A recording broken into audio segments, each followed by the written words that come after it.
Question number 1 में आपसे पूछा गया है इस संख्या का वर्गमूल क्या होगा।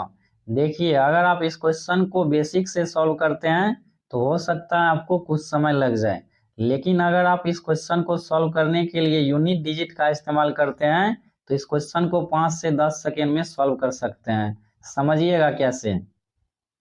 देखिए, अगर आपसे पूछा जाए 25 का वर्गमूल क्या होगा, 25 का वर्गमूल आपसे पूछा जाए तो आपका जवाब क्या होगा, इसका वर्गमूल हो जाएगा 5। अगर इस 5 का स्क्वायर करते हैं तो क्या होगा, इस 5 का अगर स्क्वायर करते हैं तो ये संख्या पुनः प्राप्त होगा। इसी कॉन्सेप्ट को यूज इस प्रश्न को सॉल्व करने के लिए, ठीक है। अब देखिए, ऑप्शन ए में आपको संख्या दिया गया 128। 128 में लास्ट का यूनिट डिजिट क्या है, लास्ट का यूनिट डिजिट है 8। तो इसका स्क्वायर करेंगे, यूनिट डिजिट क्या आएगा, यूनिट डिजिट आएगा 4। और हमें चाहिए क्या, हमें चाहिए लास्ट में यूनिट डिजिट 6। इसलिए ये ऑप्शन हमारा राइट आंसर नहीं हो सकता। इसी प्रकार ऑप्शन बी में संख्या दिया गया 124। 124 में लास्ट का डिजिट है 4। 4 का स्क्वायर करेंगे, यूनिट डिजिट आएगा 6। ये ऑप्शन हो सकता है। इसी प्रकार 134 में लास्ट का डिजिट है 4। 4 का स्क्वायर करेंगे, यूनिट डिजिट आएगा 6। ये भी ऑप्शन हो सकता है। ऑप्शन डी में दिया गया 122। 122 में लास्ट का डिजिट है 2। 2 का स्क्वायर करेंगे, यूनिट डिजिट आएगा 4। ये ऑप्शन हमारा नहीं हो सकता राइट आंसर। अब देखिए, इन दोनों संख्या की लास्ट में यूनिट डिजिट है सेम। तो इस कंडीशन में आपको क्या करना है समझिएगा। मान लेते हैं 134 का स्क्वायर नहीं पता, 130 का स्क्वायर तो आसानी से निकाल सकते हैं। 130 का स्क्वायर कैसे निकालेंगे, 13 का स्क्वायर होता है 169, इसके बाद लगा देंगे 00। तो इस संख्या का स्क्वायर निकालेंगे तो संख्या आ जाएगा 16,900। और हमें चाहिए कितना, हमें चाहिए 15,376। जब 130 का स्क्वायर निकालते हैं तो इस संख्या से ज्यादा आ रहा है इसका वैल्यू, ठीक है। जब 134 का स्क्वायर निकालेंगे तो इस संख्या से बहुत ही ज्यादा आएगा इसका वैल्यू, इसलिए ये ऑप्शन नहीं हो सकता। अब बच गया एक ऑप्शन 124, जो हो जाएगा इस प्रश्न का सही आंसर। इसी प्रकार से आपको एग्जाम में क्वेश्चन को सॉल्व करना है, ठीक है। अगला क्वेश्चन नंबर 2 है, 9.5% वार्षिक साधारण ब्याज पर कोई राशि 6 वर्ष में 942 रुपया हो जाती है, तो आरंभ में किया गया निवेश कितना था। बहुत ही सिंपल प्रश्न है, समझिएगा ध्यान से। देखिए, क्वेश्चन में कहा गया एक वर्ष का रेट है 9.5%, तो 6 वर्ष में कितना हो जाएगा, 6 वर्ष में हो जाएगा 57%। आगे क्वेश्चन में आपसे कहा गया है अमाउंट जो है 942 रुपया हो जाती है, यानी 157% का वैल्यू आपको कितना दिया गया है, 157% का वैल्यू आपको दिया गया है 942। और आपसे पूछा गया है तो आरंभ में किया गया निवेश कितना था, यानी 100% का वैल्यू आपसे पूछा गया है कितना आएगा। इसी 100% का वैल्यू आपको निकालना है। अब देखिए, प्रश्नवाचक चिन्ह की जगह पे हमें निकालना है कितना वैल्यू आएगा। तो इसके सामने कौन सी संख्या है, इसके सामने है 100। तो 100 आ जाएगा ऊपर, नीचे आ जाएगा 157 और मल्टीप्लाई में आ जाएगा 942। 157 से काटेंगे 942 को तो 6 बार में कट जाएगा। इसको सॉल्व करेंगे, संख्या आ जाएगा 600, जो हो जाएगा शुरुआत में किया गया निवेश। कितना हो जाएगा, 600 हो जाएगा इस प्रश्न का राइट आंसर। अगला क्वेश्चन नंबर 3 है, एक स्विमिंग पूल को 3 टैंकर ए बी सी के माध्यम से 10 घंटे में भरा जाता है। यदि टैंकर सी टैंकर बी से दोगुना तेज है और टैंकर बी टैंकर ए से दोगुना तेज है, तो स्विमिंग पूल को टैंकर ए के द्वारा अकेले भरने में कितना समय लगेगा। बहुत ही सिंपल क्वेश्चन आपके एग्जाम में पूछा गया था, समझिएगा ध्यान से। क्वेश्चन में कहा गया ए बी सी 3 टैंकर है। एबीसी क्या है, एबीसी 3 टैंकर है जो किसी स्विमिंग पूल को भरने का काम करता है। और इसका क्षमता का रेशियो दिया गया है, कितना दिया गया है, यहाँ पे देखिए टैंकर बी जो है टैंकर ए से दोगुना है। ए अगर 1 लीटर पानी भरता है तो टैंकर बी कितना लीटर भरेगा, 2 लीटर पानी भरेगा। आगे कहा गया है टैंकर सी जो है टैंकर बी से दोगुना तेज है। टैंकर बी अगर 2 लीटर पानी भरता है तो टैंकर सी कितना लीटर भरेगा, 4 लीटर पानी भरेगा। आगे क्वेश्चन में कहा गया है तीनों मिल करके इस स्विमिंग पूल को 10 घंटे में भरता है। तो तीनों मिल करके 1 घंटा में कितना लीटर पानी भरेगा? तीनों मिल करके 1 घंटा में 7 लीटर पानी भरेगा। तो 10 घंटा में कितना लीटर पानी भरेगा? 10 घंटा में 70 लीटर पानी भरेगा। आगे आपसे पूछा गया है तो टैंकर ए के द्वारा अकेले भरने में कितना समय लगेगा? तो टैंकर ए का क्षमता है 1 यूनिट, यानी 1 घंटा में 1 लीटर पानी भरता है। तो 70 लीटर पानी भरने में कितना समय लगेगा? तो 70 लीटर पानी भरने में इसको 70 घंटे का समय लगेगा। कौन सा ऑप्शन हो जाएगा सही? ऑप्शन नंबर सी हो जाएगा राइट आंसर। अगला क्वेश्चन नंबर 4 है, उमर और अविनाश ने क्रमशः 10,000 और 15,000 के निवेश के साथ साझेदारी शुरू की, लेकिन वित्तीय समस्या के कारण अविनाश ने 8 महीने बाद अपना निवेश वापस लिया। तो 12 महीने का लाभ दोनों में किस अनुपात में बांटा जाना चाहिए? पार्टनरशिप का बहुत ही सिंपल क्वेश्चन पूछा गया था, समझिएगा ध्यान से। देखिए, उमर को दर्शा रहे हैं यू से और अविनाश को दर्शा रहे हैं ए से। क्वेश्चन में कहा गया है उमर 10,000 निवेश करता है और अविनाश 15,000 निवेश करता है। उमर कितना निवेश करता है? उमर करता है 10,000 निवेश और अविनाश कितना निवेश करता है? तो अविनाश निवेश करता है 15,000। 15,000 निवेश करता है अविनाश। सबसे पहले इसका रेशियो निकालेंगे। 3 जीरो से 3 जीरो कट जाएगा, 5 से काटेंगे 10 कट जाएगा 2 बार में और 15 कट जाएगा 3 बार में। ठीक है, अब देखिए क्वेश्चन में कहा गया है वित्तीय समस्या के कारण अविनाश ने 8 महीने बाद अपना निवेश वापस लिया। अविनाश कितने महीने तक रहता है बिजनेस में? अविनाश रहता है 8 महीना तक बिजनेस में। ठीक, और 12 महीने तक कौन रहेगा? 12 महीने तक बिजनेस में रहता है उमर। तो इसको मल्टीप्लाई कर देंगे 12 से। अब जो कट रहा है उसको काटेंगे, 4 से काटेंगे 8 कट जाएगा 2 बार में और 12 कट जाएगा 3 बार में। 3 से 3 कट जाएगा और 2 से 2 कट जाएगा। तो कितना रेशियो निकल के आ जाएगा? रेशियो निकल के आ जाएगा 1:1। तो इसका लाभ का रेशियो कितना हो जाएगा? इन दोनों के लाभ का रेशियो हो जाएगा 1:1। ऑप्शन सी हो जाएगा करेक्ट आंसर।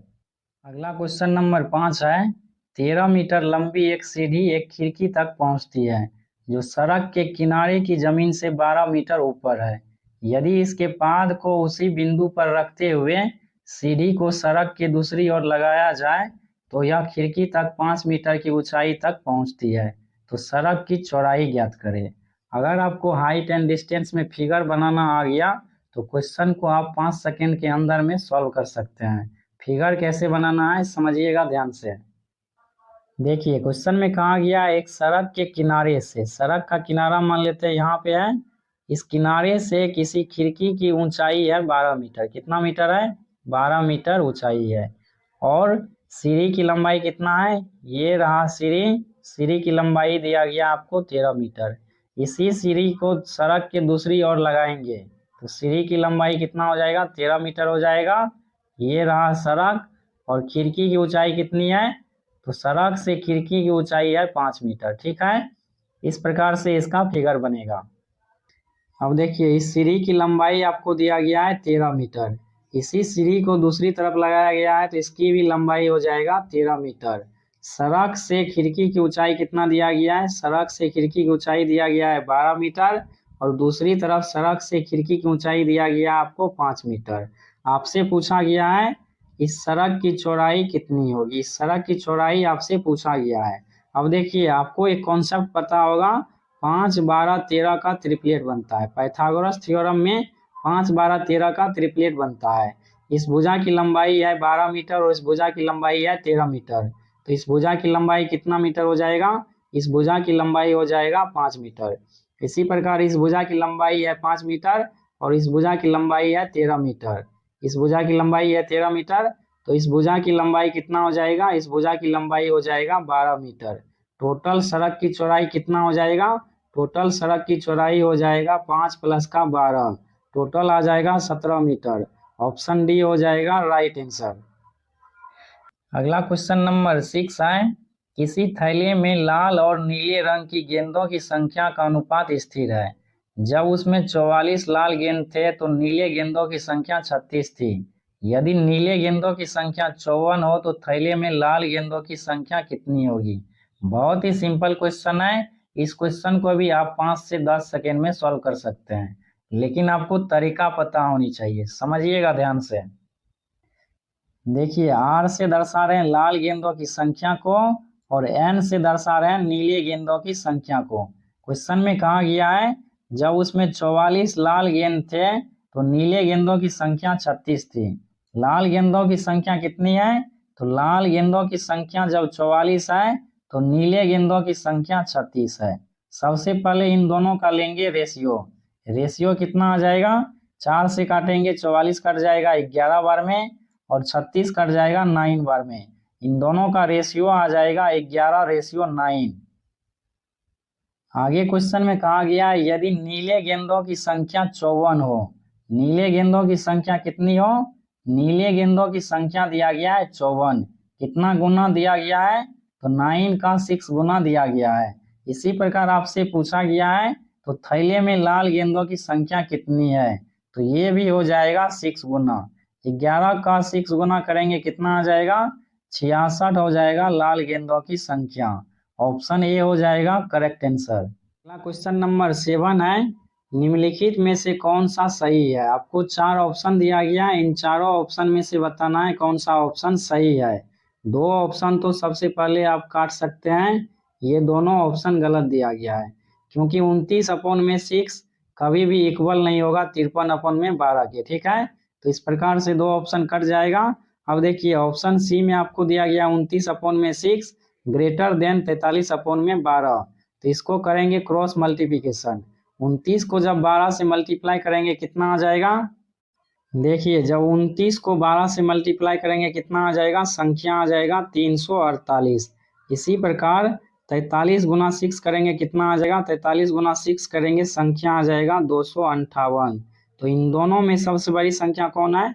तो इन दोनों में सबसे बड़ी संख्या है 348।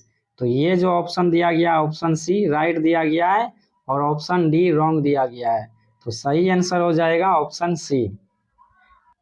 अगला क्वेश्चन नंबर 8 है निम्न में से किस संख्या का वर्गमूल एक अपरिमेय संख्या है। आपसे पूछा गया इन चारों ऑप्शन में से कौन सा ऑप्शन अपरिमेय संख्या है। देखिए ऑप्शन ए में आपको संख्या दिया गया 1024। तो 1024 ये किसका स्क्वायर होता है? तो ये स्क्वायर होता है 32 का। 32 का स्क्वायर करेंगे संख्या आ जाएगा 1024।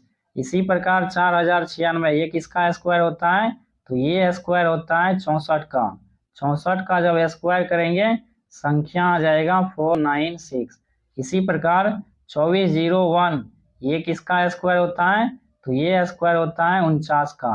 49 का जब स्क्वायर करेंगे संख्या आ जाएगा 2401। ये तीनों संख्या कौन सी संख्या है?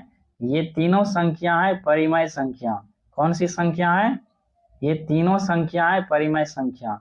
परिमेय संख्या उस संख्या को कहा जाता है जिसको आप P/Q के रूप में लिख सकते हैं और अपरिमेय संख्या उस संख्या को कहा जाता है जिसको आप P/Q के रूप में नहीं लिख सकते हैं। किस फॉर्म में नहीं लिख सकते हैं? अपरिमेय संख्या को P/Q के रूप में नहीं लिख सकते हैं। इसका एग्जाम्पल हो जाएगा √3, √7। तो इन चारों में से हमारा राइट आंसर क्या हो जाएगा? तो हमारा राइट आंसर हो जाएगा 2048। ये किसी भी संख्या का परफेक्ट नहीं है। ठीक है, तो हमारा राइट आंसर हो जाएगा ऑप्शन बी। अगला क्वेश्चन नंबर 9 है एक रेलगाड़ी 90 किलोमीटर प्रति घंटे की चाल से एक 100 मीटर लंबे पुल को पार करने के लिए 10 सेकेंड का समय लेती है। तो रेलगाड़ी की लंबाई मीटर में ज्ञात करें। सबसे पहले आपको जो दिया गया है उसको लिखिए। आपको ट्रेन की चाल दिया गया है। ट्रेन की चाल क्या दिया गया है? स्पीड आपको दिया गया है 90 किलोमीटर पर आवर। इसको मीटर पर सेकेंड में बदलने के लिए 5/18 से करेंगे मल्टीप्लाई। 18 से काटेंगे 90 कट जाएगा 5 बार में। चाल कितना आ जाएगा? चाल आ जाएगा 25 मीटर पर सेकेंड।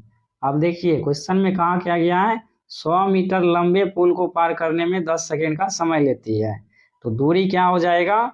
ट्रेन की लंबाई प्लस का पुल की लंबाई। दूरी हो गया। दूरी बराबर क्या होता है? चाल गुना समय। चाल दिया गया है 25 मीटर पर सेकेंड और समय दिया गया है 10 सेकेंड। ठीक है, इसको आगे सॉल्व करेंगे तो 250 आ जाएगा और यहाँ पे कितना आ जाएगा, r प्लस का 100 आ जाएगा।